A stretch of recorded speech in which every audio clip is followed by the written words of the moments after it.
So since I've been doing almost daily content on this channel, I've started to look more into local news, and I'm sure many of you have noticed this change in my content. And one of my favorite series to look into, to revisit time after time, even if I'm not going to make a video about it, is this series called Project Baltimore, where the local news station, WBFF Fox Baltimore, goes over the problems in government, the public schools, with the police, and all kinds of issues that are impacting the city. And of course, Baltimore is indicative of what we can expect with long-term Democratic rule on the local level. Now, while this series is often depressing, while this series is often troubling and informative, I will say there are occasional hopeful, optimistic segments that they put forward. And one of them is this segment that actually only has 860 views on YouTube right now at the time of me recording this video, and that definitely has to change because it shows us how effort and ingenuity can help even the poorest school districts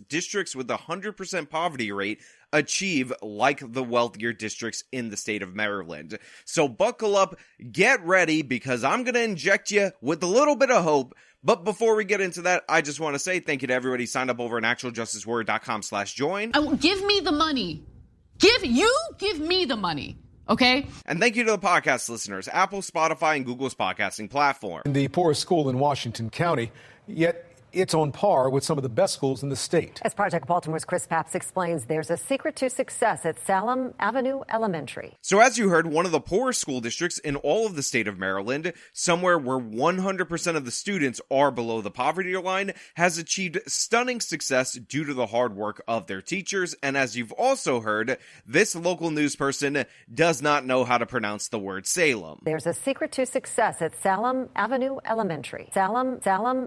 Now you might say it's a regional thing to pronounce Salem in that god-awful manner, but the thing is, what you don't understand is that Salem is actually named for the city of Jerusalem, so no, it is not in any way Salem University. You better check that. It's a great segment otherwise, but I am going to zero in on those petty details because that's what I do on this channel. 1 week before the start of school, equipped with maps and student lists. Hannah's in your homeroom, right? Okay. Like the one we're heading to next, I had his sister in 3rd grade, so she's gonna be a 5th grader this year. Teachers from Salem Avenue Elementary hit the streets for what's known as the Blitz. So I'm not gonna lie, I'm so cynical, so jaded when it comes to our public school system, when it comes to the state of Maryland, the fact that this is on Project Baltimore, that when I first heard about the Blitz, I thought it was that thing that was featured heavily in The Wire, where they actually send people out in order to get kids to go to school on that one specific date that allows them to secure federal funding for attendance, and then they completely abandon the kids. However, this is not the case. What they're actually doing is meeting and greeting the poor people that attend this school, building a rapport with them and getting them interested in education. Hi, Rainer. How are you? Is Kimberly back there too? Hi, Kimberly. Molly Adams and Stacy Yost teach 3rd grade at Salem Avenue. Together, they have 30 students on their list. That's 30 homes to visit. And as you've heard, a lot of these teachers have had older siblings and whatnot, so they're actually building long-lasting connections with the students and trying to connect them with the school and with education overall, which is what is likely leading to their elevated success compared to what you would expect from them. Principal Thomas Garner created the Blitz in 2012. He wanted teachers to see firsthand how their students live and the challenges they face. Because at Salem Avenue Elementary, every student faces challenges. According to federal data, 100% of the students live in poverty. We got great kids here. We got great parents here.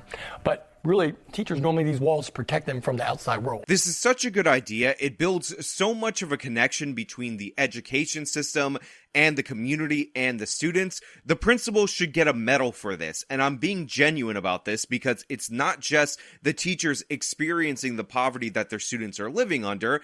It's the fact that it has proved positive in the results, even with a group of students that, again, 100% of them are in poverty. If you're impoverished, a passion for education can help lead you to success later in life. And this principal figured this out over 10 years ago, and he's been implementing this program, and his school is performing on the top levels of the state of Maryland. If there's anything that should give you hope in our school system for poor kids, it should be this, because it turns out it's not poverty, it's not circumstances out of our control, it's effort and ingenuity. We're going to have bad days just like everyone else. They may not have power on a day. They may not have great weather when they're walking a mile to school. These are things that they have to understand. Hagerstown is a blue-collar town of about 43,000 people with a higher poverty rate than Baltimore City. And many of the families who live here are dealing with addiction. The city sits at the intersection of Interstates 70 and 81, known as the Heroin Highway. So yeah, as you heard, this town, blue-collar town. The people in this town, poorer on average than the people in the city of Baltimore. And by the way, if you think that this school somehow gets more funding than the Baltimore public school system, then obviously you haven't been paying attention to this channel, because the Baltimore public school system is the third most funded public school system in the entire country. In fact, this school in particular, Salem Avenue Elementary, gets $15,073 per pupil. Baltimore public schools get almost $6,000 more per student at the third highest per student spending in the nation of $21,000. A $6,000 difference, and look at what these teachers are doing as a requirement set forth by the principal. And by the way, the reason that they can do this is because they don't have the bureaucracy and the corruption and all of the problems that the Baltimore public school system has that prevents these kind of changes from being implemented. You have all these barriers being put up by the teachers union to prevent extra work like this, but this kind of extra work just one day before classes started can be absolutely crucial in getting teachers to understand the problems that their students face, build a rapport with their parents, and getting them interested and engaged in education. I think it has made them more humanistic. I think it's also really, in some weird ways, really helped them push their expectations higher. You know, I'm a firm believer that you can't feel sorry for anyone.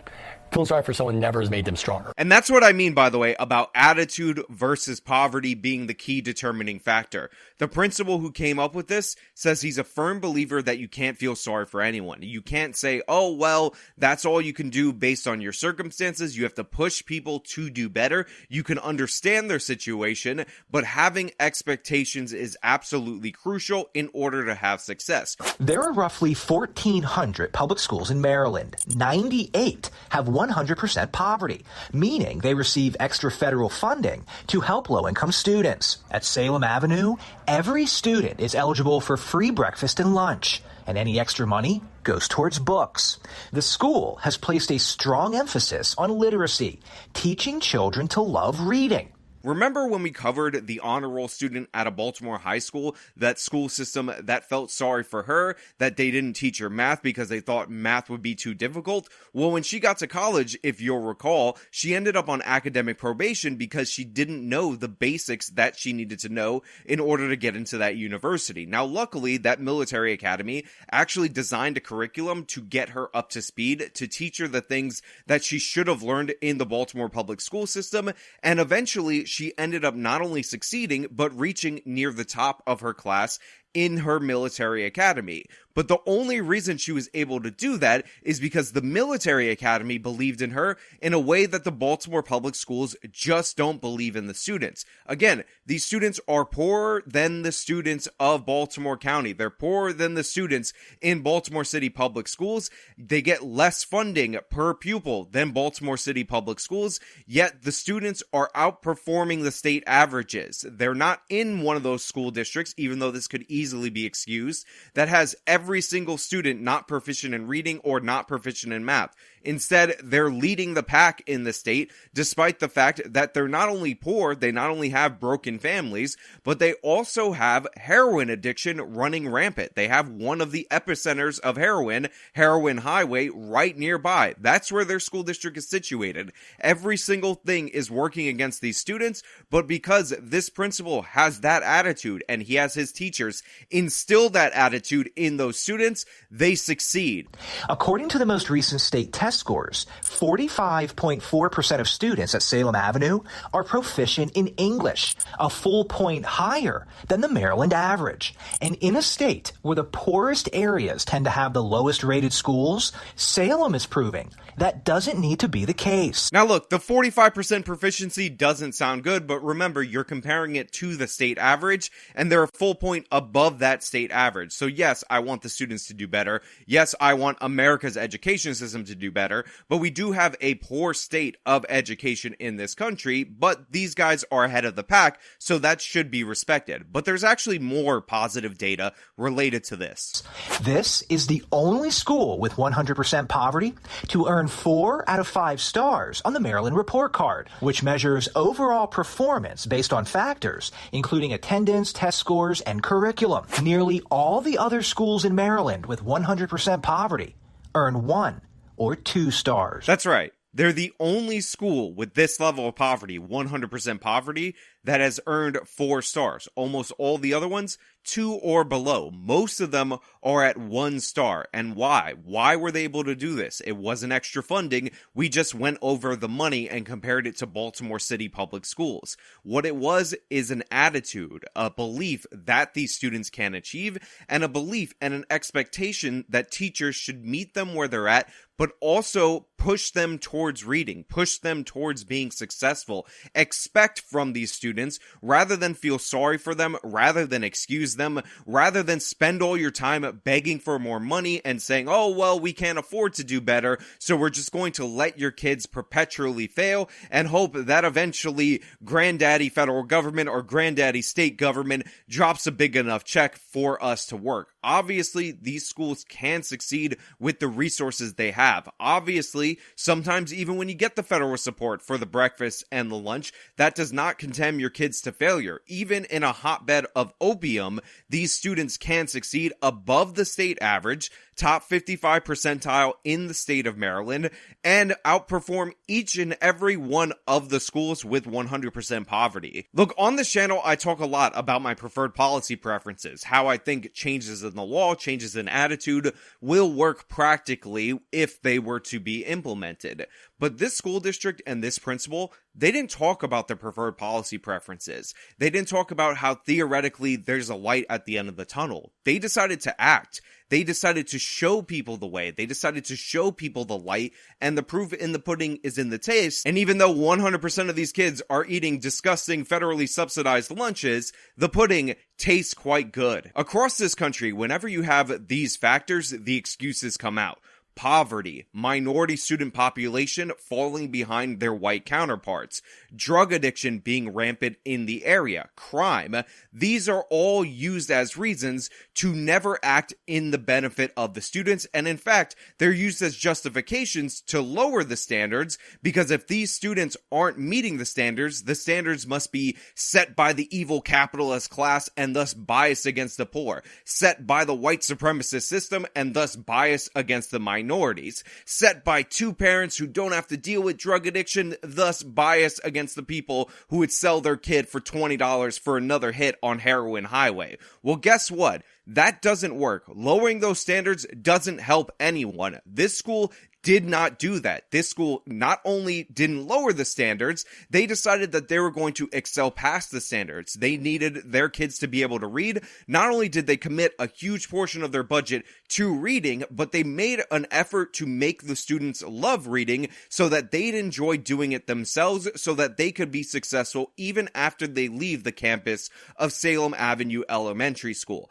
This is the way. Everywhere else that is deciding to undercut standards in order for us to have a more holistic approach is failing your students, and they're failing them by design. You don't get rid of objective standards if you genuinely believe that the students are capable, given the right attitude and the right effort, of meeting those objective standards. You don't ask for a holistic woo-woo way of measuring learning unless you believe that those kids just can't learn. And I'm so proud of Salem Avenue Elementary School for rejecting that dogma, for fighting back, for doing community outreach, expecting more of the teachers, but never once wallowing, embracing a defeatist attitude, or feeling sorry for these students. It's the same expectations. You understand where the students come from, but you don't feel sorry for them. And when they're in the classroom, you make it your business to set them up for success. And guess what? It works. But hey, those are just my thoughts. So let me know your thoughts down in the comments below. If you like this video, show me by leaving a like.